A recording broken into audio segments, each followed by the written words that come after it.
Roy Suryo CS menolak akui status P21 atau berkas perkara lengkap untuk kasus fitnah ijazah. Roy menyebut hingga kini ia dan 4 tersangka lain belum menerima surat resmi dari Kejati DKI Jakarta. Walaupun Polda Metro Jaya telah menetapkan status P21 atau berkas perkara lengkap untuk kasus fitnah ijazah Jokowi, namun Roy CS bersikukuh tidak mengakuinya.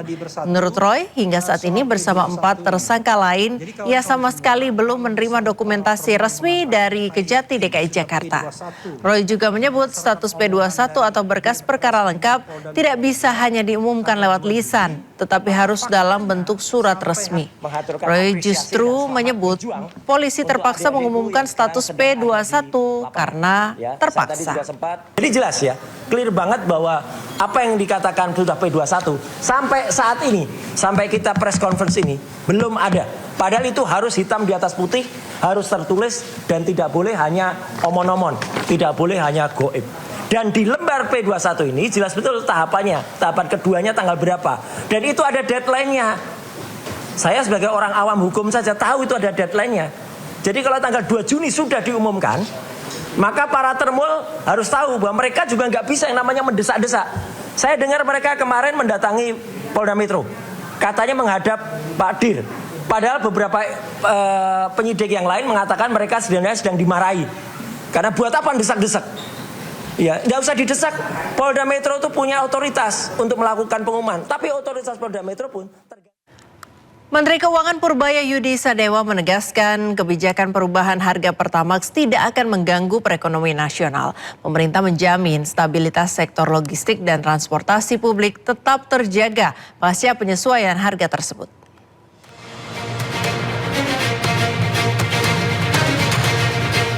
Menteri Ekonomi Purbaya Yudi Sadewa menegaskan dampak ekonomi dari penyesuaian harga BBM jenis Pertamax dikategorikan sangat terbatas. Faktor utama yang meminimalkan dampak kebijakan tersebut adalah karakteristik pengguna Pertamax yang bukan berasal dari sektor angkutan umum massal maupun armada pengangkut logistik barang. Purbaya juga menjelaskan bahwa kendaraan operasional harian seperti armada angkutan umum serta truk logistik barang tidak mengonsumsi Pertamax sebagai bahan bakar utama, sehingga diproyeksikan tidak akan mengalami guncangan harga yang berarti.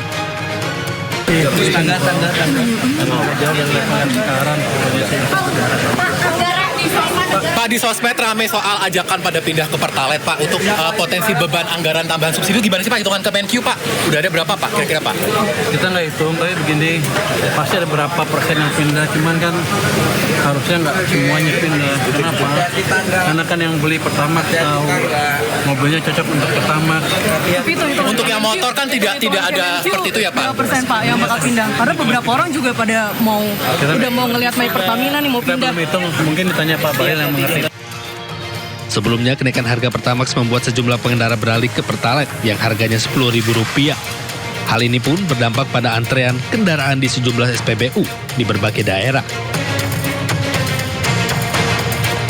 Harga Pertamax naik dari Rp12.300 menjadi Rp16.250 terjadi pada Rabu 10 Juni 2026.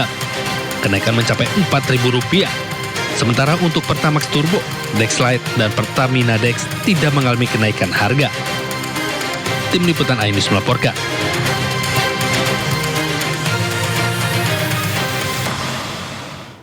Berbanding terbalik dengan pernyataan Menteri Keuangan, harga beras di pasar di Bandung, Jawa Barat naik hingga Rp1.000 pasca kenaikan harga BBM.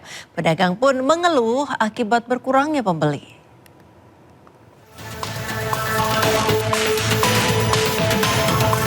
Pasca kenaikan harga BBM, harga beras di tingkat pedagang kembali naik di Bandung. Kenaikan rata-rata Rp1.000 per kilogram untuk semua jenis beras hingga membuat para pembeli mengeluh akibat kenaikan harga beras. Sebelumnya, beras medium yang dijual dengan harga Rp14.000 per kilo kini menjadi Rp15.000 hingga Rp16.000. Sementara beras premium yang sebelumnya Rp17.000 kini menjadi Rp18.000 per kilogram. Untuk beras kualitas premium yang sebelumnya Rp18.000 kini naik menjadi Rp19.000 per kilo. Pemerintah kalau bisa mah jangan cuma jalan-jalan doang lah. Kalau bisa mah realitanya lah dan logika yang dipakai.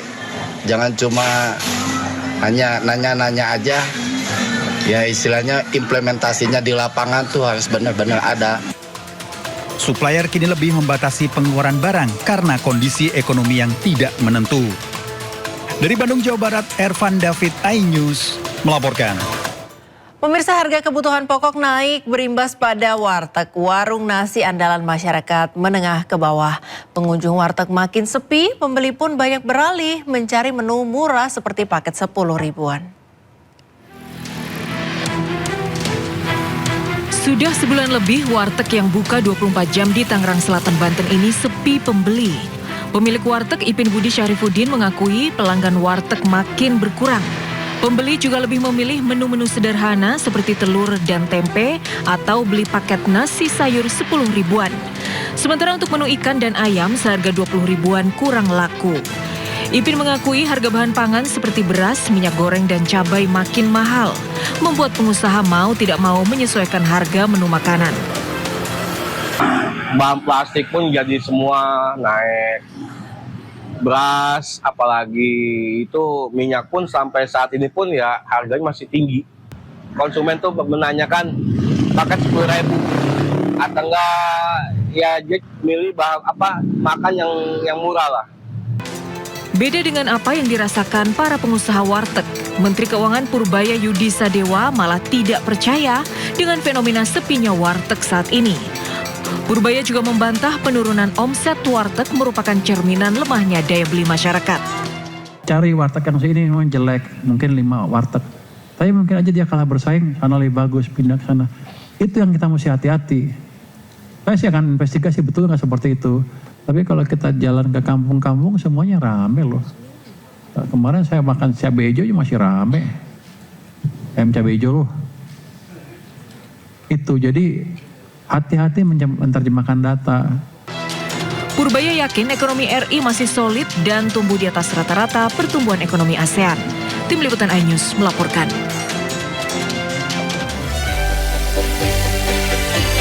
Iran kembali melancarkan serangan udara ke pangkalan militer Amerika Serikat di Bahrain. Informasi selengkapnya usai jeda. Tetaplah bersama kami di Sindo Malam.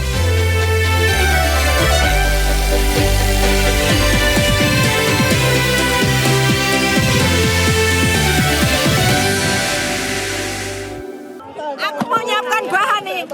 Jadi efisiensinya apa aja, Bu? Ya. Gitu. Ya, penerima manfaat. Sambil berjalan.